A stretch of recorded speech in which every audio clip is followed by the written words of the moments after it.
नमस्कार दोस्तों, वैदिक कथामृत में आपका स्वागत है। आज की कथा है यदुवंश पर श्राप। यह कथा श्रीमद् भागवत पुराण के 11वें स्कंध के पहला अध्याय है, जिसमें यदुवंश को कैसे श्राप मिला। तो इसकी पृष्ठभूमि यह बताते हैं कि भगवान श्री कृष्ण ने कुरुक्षेत्र युद्ध के माध्यम से पृथ्वी का भार कम किया, लेकिन यदुवंश की शक्ति और प्रभाव से धरती अब भी बोझिल थी और श्री कृष्ण ने लीला के अंत के लिए यदुवंश के विनाश का निश्चय किया।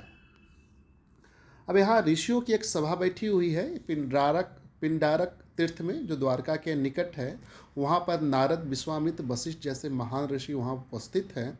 और यहाँ की घटना यह है कि यदु कुमारों ने सांब को गर्भवती स्त्री का वेश पहनाया और वे ऋषियों के पास ले गए। ऋषियों ने पूछा कि उन्होंने ऋषियों से यह प्रश्न किया, हे ऋषियों, बताइए यह स्त्री किस प्रकार की संतान को जन्म देगी।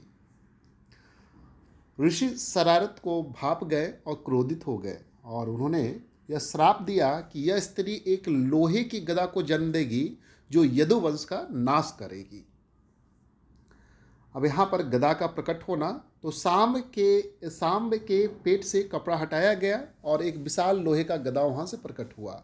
आनंद फानंद में वो लोग राजा उग्रसेन के पास गए और राजा उग्रसेन ने आदेश दिया कि इस गदा को पीसकर चूर्ण बना दिया जाए और समुद्र में बहा दिया जाए।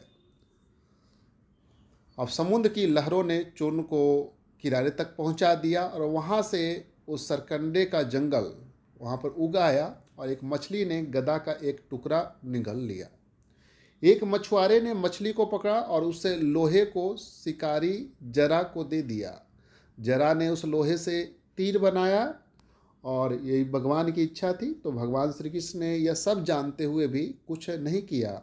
वे काल चक्र के अनुसार होने वाली घटनाओं को स्वीकार कर रहे थे। इस प्रकार उन्होंने अपनी लीला पूर्ण करने की तैयारी कर ली। इस कथा से शिक्षा यही मिलता है कि अहंकार और उदंडता का परिणाम विनाशकारी हो सकता है। भगवत कृपा के बिना संसार में कुछ भी संभव नहीं है और यह कथा भौतिक संसार से वैराग्य की ओर प्रेरित करती है। हरि नाम का संकीर्तन कीजिए और श्री कृष्ण की लीलाओं का स्मरण कीजिए। जय श्री कृष्ण, जय श्री राम। हरे कृष्ण कृष्ण कृष्ण हरे हरे, हरे राम राम राम हरे हरे।